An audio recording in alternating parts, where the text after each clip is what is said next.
One of America's most secret CIA programs is back in the spotlight, as a historian tells Congress that the full truth about MKUltra may still be hidden decades later. I'm especially gratified by your interest in MKUltra, the project the CIA carried out through the 1950s in an attempt to find the secret of mind control. MKUltra was one of the most secret government programs in American history. The chemist who directed it, Sidney Gottlieb, lived in total anonymity. My book, Poisoner in Chief, may be the most complete account of MKUltra that exists in public, but I'm painfully aware that I have discovered only a small portion of what MKUltra was and what Sidney Gottlieb did.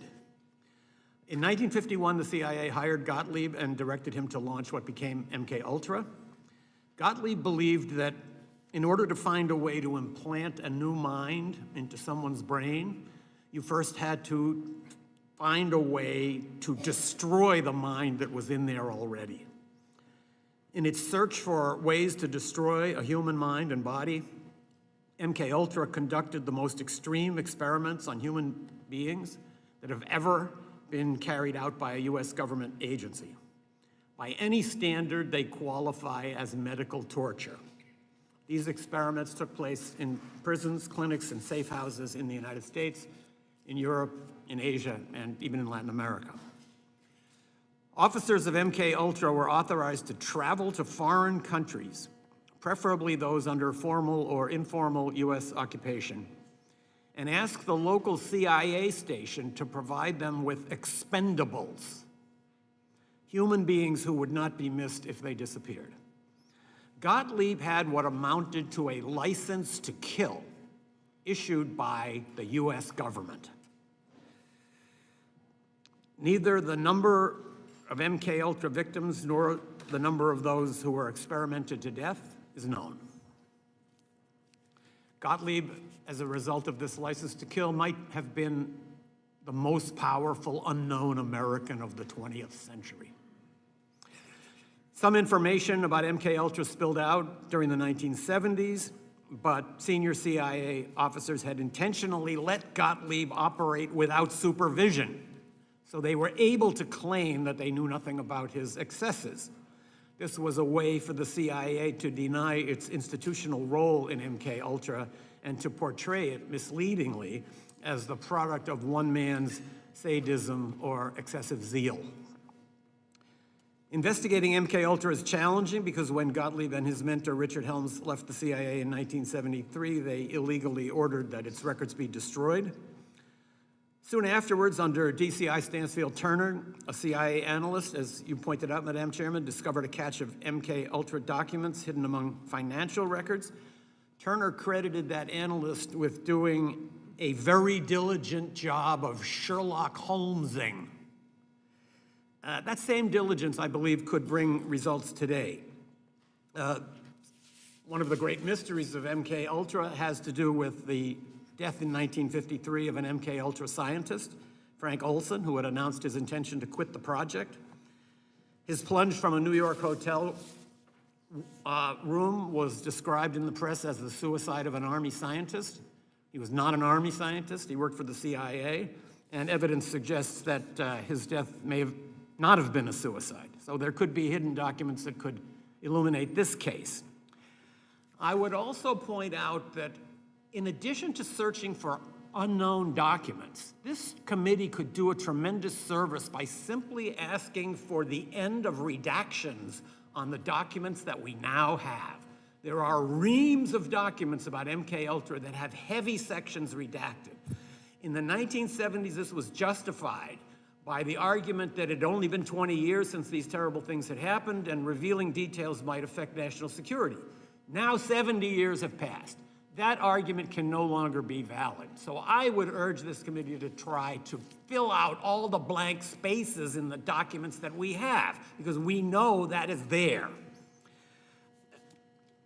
This task force could also consider trying to determine whether some new incarnation of MKUltra exists today. When the main phase of MKUltra drew to a close in the early 1960s, Sidney Gottlieb concluded that it had failed. that in fact there is no such thing as mind control. Even if he was right, however, he may have been right only at that time. In the many decades since then, there have been enormous advances in cyber technology, in artificial intelligence, in neuroscience. Covert agencies may have access now to tools for mind control that Sidney Gottlieb could not even have imagined. It may well have been true in 1963 that mind control is a myth, but whether it's still true is uncertain. And that question of whether mind control might now be possible under our new circumstances is something that has presumably occurred to scientists who work for secret services, including our own. This task force has a chance to connect the past to the future. A renewed effort to find MKUltra documents from the 1950s and to fill out the redactions of those that have been released might shed new light on how the CIA operated during that period. It could also inform a new inquiry into whether any mind control projects are now underway inside the US security apparatus. That might help prevent the emergence of a 21st century MKUltra that could be even more destructive than the original. Thank you. One of the most controversial intelligence programs in American history returned to the spotlight during this congressional hearing, as historian Stephen Kinzer urged lawmakers to take a fresh look at the CIA's long-secret MKUltra program. MKUltra was a covert CIA research program launched during the early Cold War. According to Kinzer, the agency sought to determine whether human behavior could be manipulated or controlled through various experimental techniques. During his testimony, he described the program as one of the most secretive operations ever conducted by the U.S. government and argued that many questions remain unanswered because a large number of records were deliberately destroyed decades ago. Kinzer explained that surviving documents suggest the CIA conducted experiments in multiple locations, including prisons, hospitals, clinics, and other facilities, while searching for methods that officials believe could influence or alter human behavior. He also argued that many records remain heavily redacted and urged Congress to seek the release of additional information so historians and the public can better understand the full scope of the program.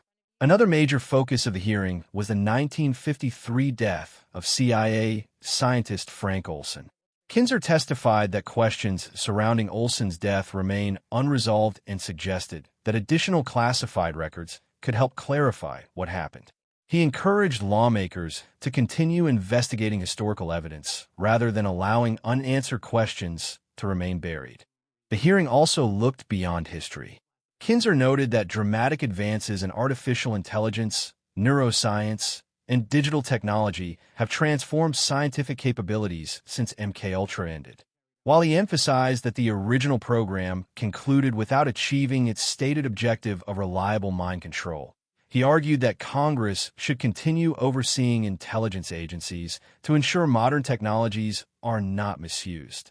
This was presented as a call for oversight and transparency rather than evidence that a comparable program currently exists. The hearing ultimately centered on government accountability, historical transparency, and the declassification of decades-old intelligence records. Whether additional documents will be released remains uncertain, but lawmakers indicated continued interest in reviewing one of the CIA's most controversial chapters. If you enjoy congressional hearings, intelligence oversight, declassified government records, and in-depth coverage of U.S. national security issues, subscribe to Capital and Country News and turn on notifications so you never miss our latest videos.